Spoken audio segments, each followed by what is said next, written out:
এই ওইটা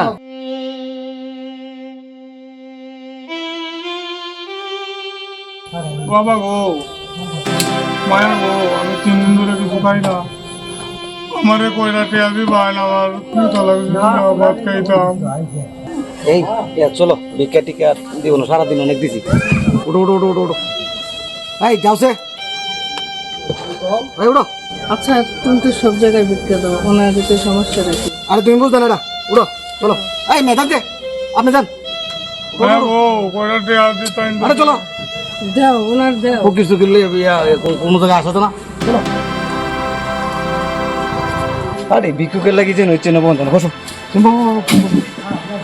তুমি 1 মিনিট বসো, আমি আইতেছি। হ্যাঁ আচ্ছা আমার স্বামী কেন ভিক্ষুকরে ভিক্ষাটা দিল না, আমি ওনারে জিজ্ঞেস করি তো। আচ্ছা বাবা, উনি তো সব জায়গায় ভিক্ষা দেয়, তো আপনার যে ভিক্ষাটা দিল না, এটা আপনি চিনেন?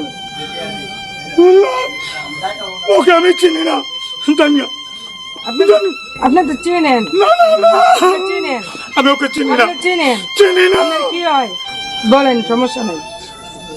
চিনেন, চিনি না। চিনেন আপনি। উনি উনি আমার একমাত্র ছেলে সুমন বিহারি। ওকে আমি অনেক লেখাপড়া করে বড় মানুষ বানিয়েছি। এই বিয়ে শাদী করে আমাকে চিনল না। চলে যান, আমি যাব না, আমি যাব না, যাব না। না করেন না, আসেন আমার সাথে। না না আসেন, চিনে আমি ওনার সাথে ইয়া করে দিই। আসেন, আপনি পারবেন না। আমি পারবো। আসেন আসেন আসেন। ও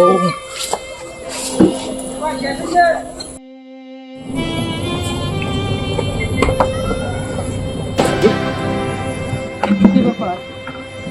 উনি তোমার বাবা, তুমি ওনার লোক অপরিচিত কাজ করে কেমনে করলা? আসলে আমার ভুল হয়েছে। হ্যাঁ কেন বলবো তোমার? আসলে আমার ভুল হয়েছে বাবা। উনি উনি আমার বাসায়, আমাদের বাবা, বাসায় আমার ক্ষমা এখন করে থেকে দাও। আমরা থাকবো। বাবা আমার ক্ষমা করে দাও বাবা। আচ্ছা আপনি আমাদের বাসায় এখন থেকে থাকবেন। বাবা আমার ক্ষমা করে দাও বাবা, আর জীবন হবে না।